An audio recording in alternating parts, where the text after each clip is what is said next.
A few weeks ago I attempted to walk the Dungeon Hills and failed miserably. I got as far as Snipe Hill and then turned back because I didn't think I was going to make it. And today I'm going to have another go, and I'm going to do a bit less fannying around with the camera, which of course is what I'm doing now. And I don't need to do a detour to the murder hole. So I'm going to see how far I get today. 25th of June. It's midsummer 2018, and what a glorious summer we're having. You're just looking down on Loch Trool. I started off at 7:30 this morning, and as soon as I parked up and got out, I was swarmed by midges, which have been plaguing me all the way up here, so I hadn't stopped until I got to this point where I've just been sorting myself out. And I'm just going to push on. It's about, 20 past 8 I think now. It's just gone 9 o'clock. And I'm back at Loch Valley.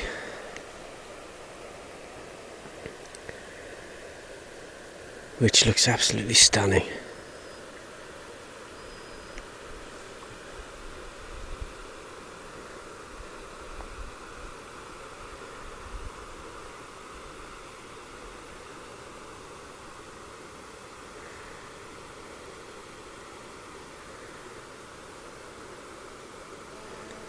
Onwards.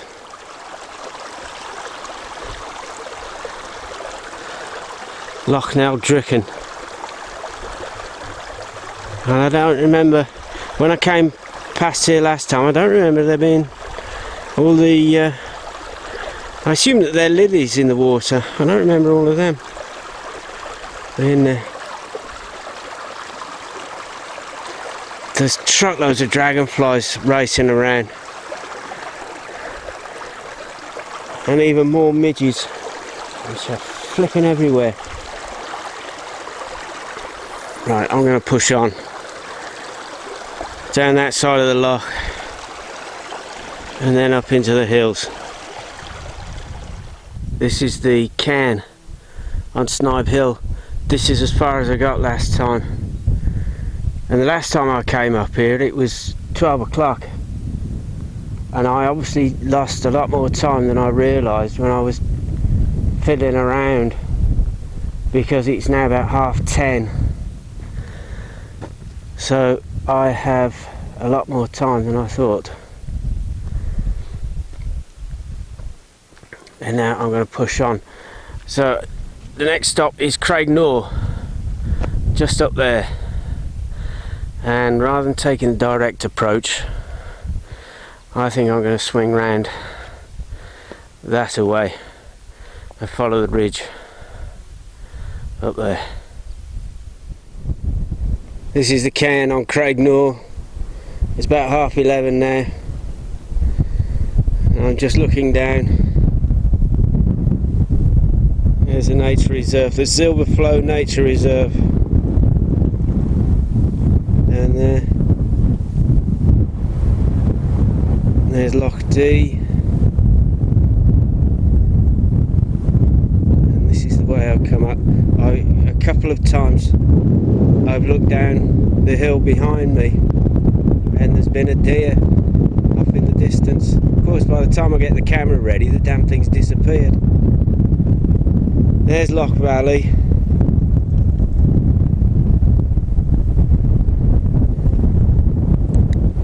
Loch Dricken.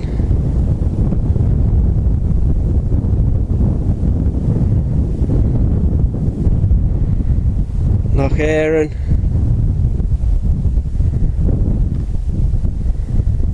There's the Merrick.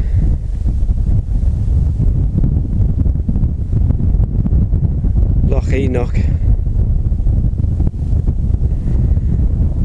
And in front of me there is Dungeon Hill, where I'm headed to next. Yeah, it's a fantastic day. The wind's getting up here now, but it's still, as long as I keep moving, I think I should be warm enough without me fleece. But I picked the right day for it. It's a beautiful day, absolutely beautiful.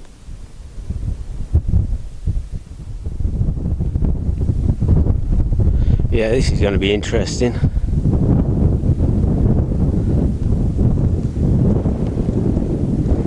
I have to get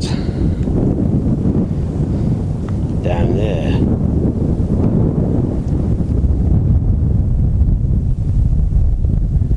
And then I can track along that way. To the Dungeon Hill,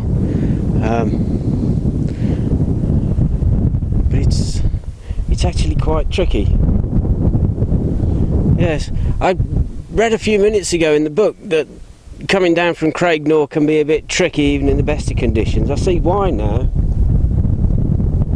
It's rather steep. I'm going to go down that way, I think, and then come along here. Well, I made it. That was rather tricky. Very slow and careful down there. Very easy to have a nasty tumble and break a leg in the process, I think. But I made it down safely in one piece. So now I can continue up this way.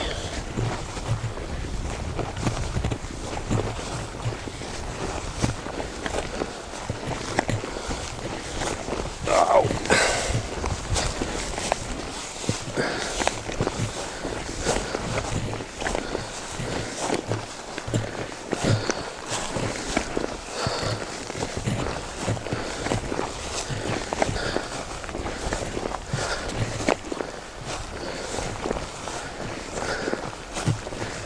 And I think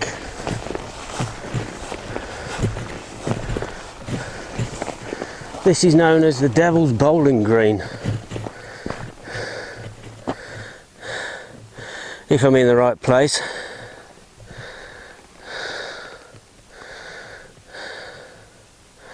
Yes, I think the point that the book suggests coming down is there. From the looks of it, that would be a bit easier. I think I actually came down there. Sodding flies are everywhere. But I'm going to push on. Correction, this is obviously the Devil's Bowling Green. The book refers to a boulder-strewn slab, which clearly is what this is.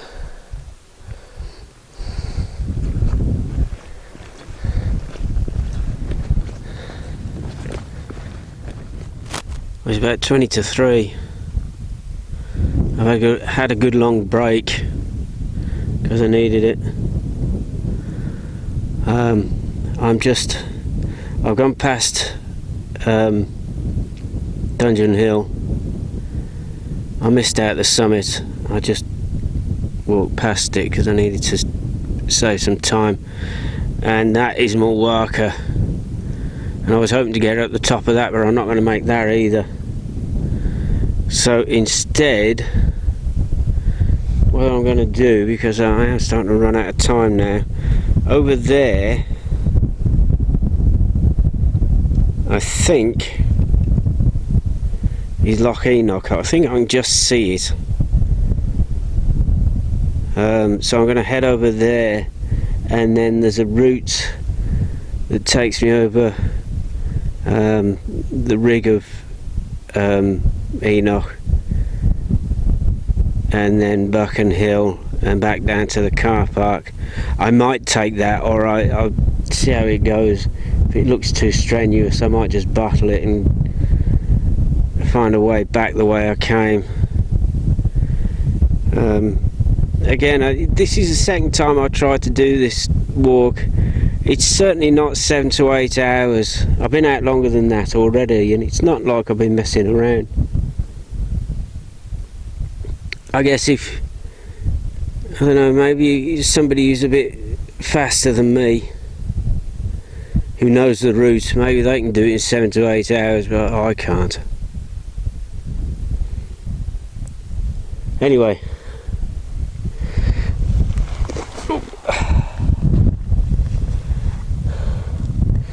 there's Dungeon Hill behind me, or what you can see of it.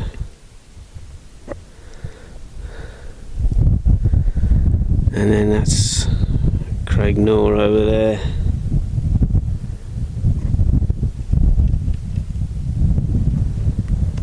So, time to move on. Well, here's Loch Enoch.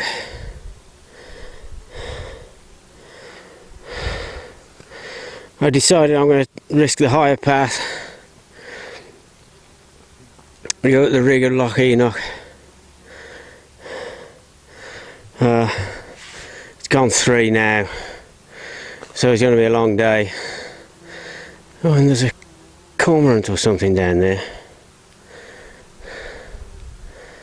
Oh, and I must move because of all these bloody flies. Well, it's now 4 o'clock.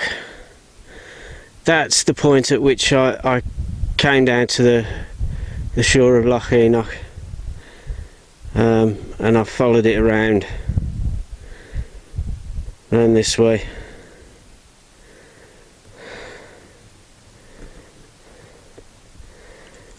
And I'm just at the point now where I can start cutting up the hollow there. I've got to follow that wall up to the top, and then I can get up onto the ridge and follow that back to Buchan Hill. That's the plan anyway. Just looking down on Loch Neildricken. And this morning I was on the far side of it, and I got to about that point just there, and there's a promontory. It sticks out from this side, and it's like a finger or a hand, and it points up the spur, and I just followed the direction it was pointing in, up onto the ridge line. I followed that along and up to Craignore. That's where I was this morning.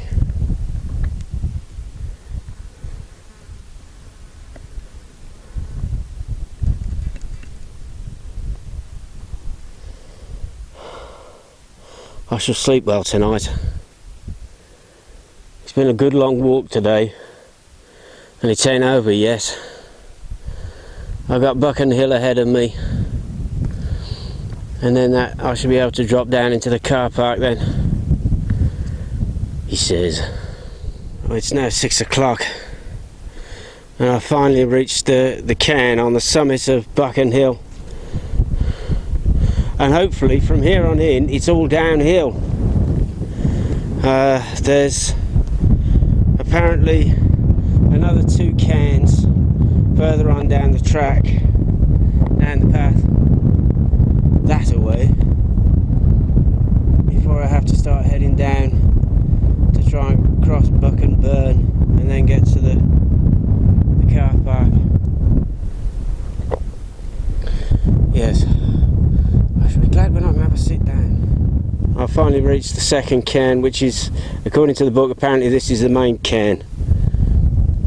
The last one was for the summit, but this is the main one. Down there, you should be able to recognise Loch Trull, and right in the centre of the picture, you might be able to make out Bruce's Stone, which is where Weavant's parked. all I've got to do now is keep on going. I finally reached Buck and Burn, so all I've got to do now is cross over, and then that's the Medic Trail on the other side there. I can just follow that down. It's gone 7, so by the time I get back to Evan it will be 12 hours. I wonder if there was a mistake made when they printed that walk in the book, because it definitely says 7 to 8 hours, but there is a shortcut in it, and I wonder if 7 to 8 hours refers to the shortcut and not the whole walk. Still, that last bit was very tricky. One section in particular, every few inches it was pockmarked with deep holes. I mean, literally every few inches. Had to watch every single step. It was rather rough terrain, but it should be all plain sailing now, hopefully.